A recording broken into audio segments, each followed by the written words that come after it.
Do you want to create a brand look that has impact and sticks with your audience? In this video, I'm going to walk you through the process that I use to define design style.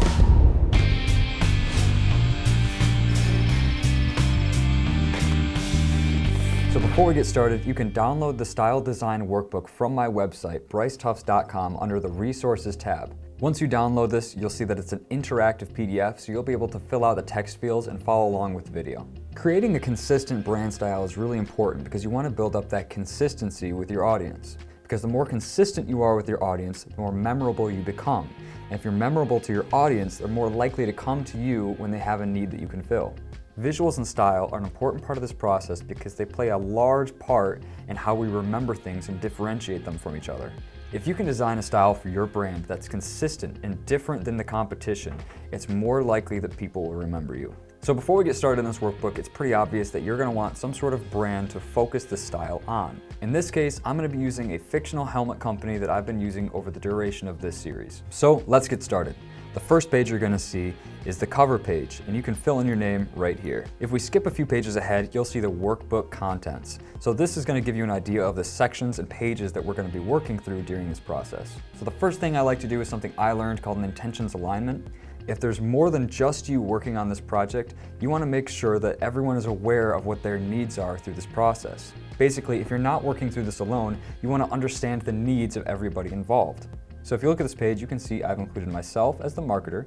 This is also me. I'm going to be Ted, the client representing the company, and we've also included a section for the organization. Now again, the purpose of this is to remain transparent. We're all trying to accomplish the same thing, but we have different reasons for wanting to accomplish that. And it's good to know what everyone's reasons are, so during the process we can make sure that everyone is getting what they need out of the process. So me as the marketer, I want to have a cohesive style for the brand. I want to give my team useful information, and I want to have client input to make sure that we're going in the right direction. Now, me as the client, I want a brand that resonates with my customers.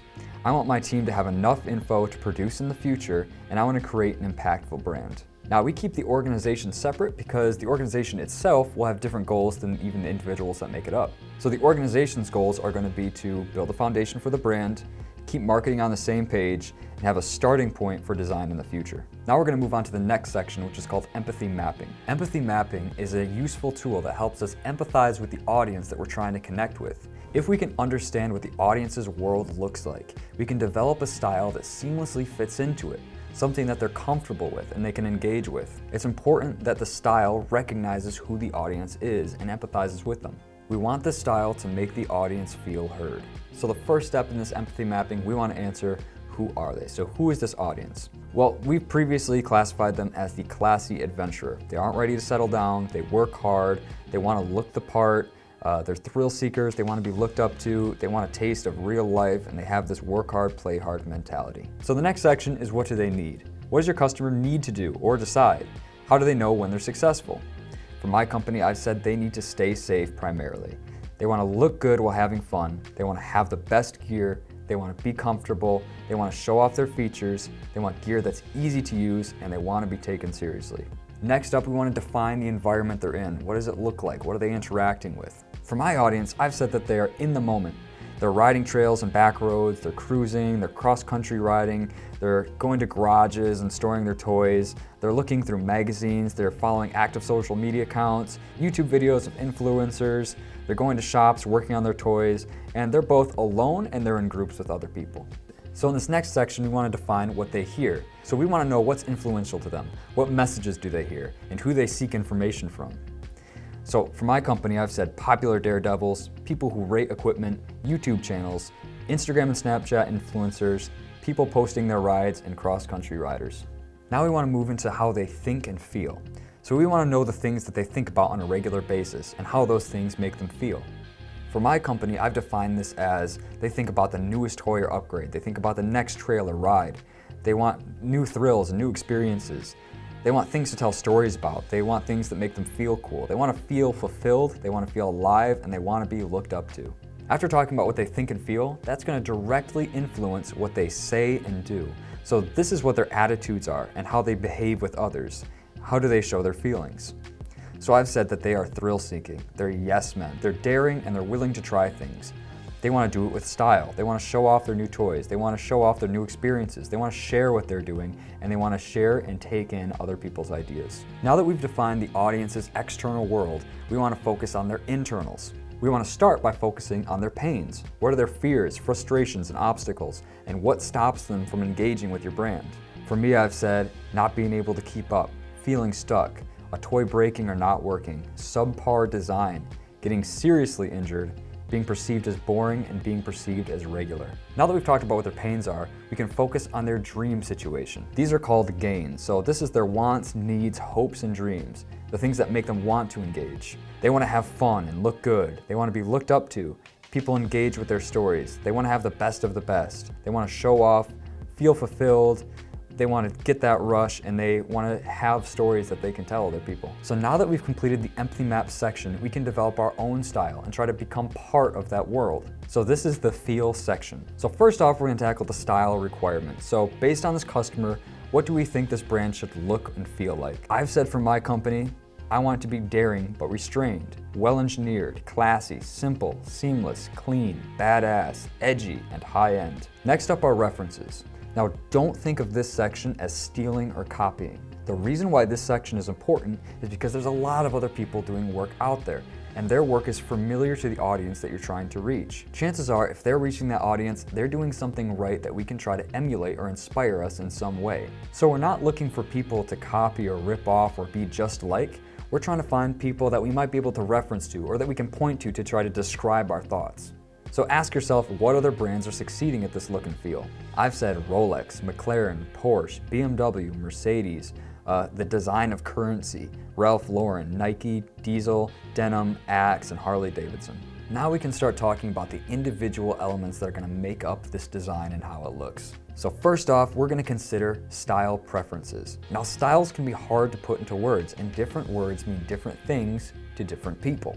So what I've done is I've included an example slide to help us all be on the same page with our language. I've defined some pretty common design languages and included a definition below.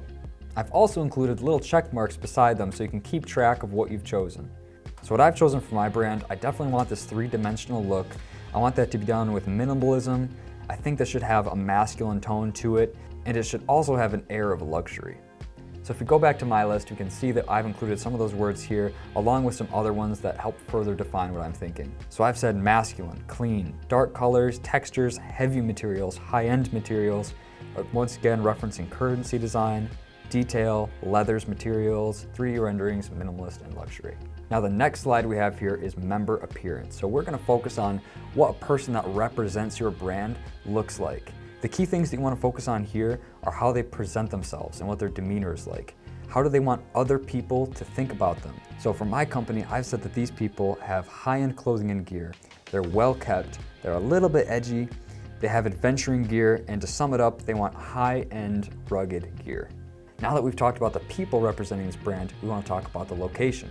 So ask yourself, what does a place representing your company look like? What does the architecture look like? What does the interior and exterior design look like? My company, I've said I want it to be rugged but clean, have high-end garages, clean architecture, high-end toys, nice materials, and good design. I want them to be well maintained, and I want to showcase adventurous new scenes. Now we're going to get into even more detail and talk specifically about photography. So ask yourself, what does photography representing your company look like? What is the subject of these photos, and what is the editing like? I've said I want action photos, lifestyle photos, and cool product shots. I want a lot of textures. I want them to be high quality. I want a lot of contrast in these photos. I want wide shots of environments, and I want to zoom in on details.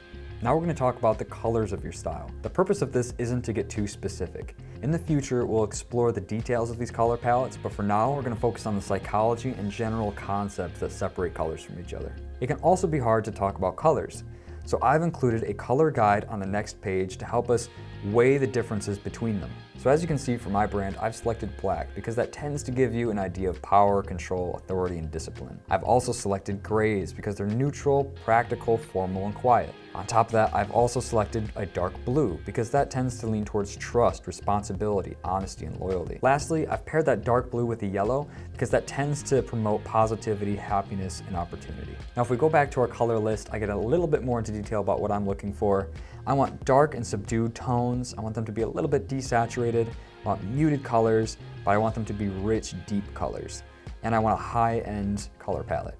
Now we've made it to the last page, and this is just to ask yourself if there's anything else you would like to contribute to this process that you feel like might have been lightly touched on before or that hasn't been touched on at all. So I've once again brought up this idea of high-end adventuring, and I've compared that to camping in a nice RV. And with that, we've completed the style design workbook. Hopefully by going through this process, you've defined what a successful style would look like for your brand. If this video was helpful to you, please like it so that it can benefit other people as well.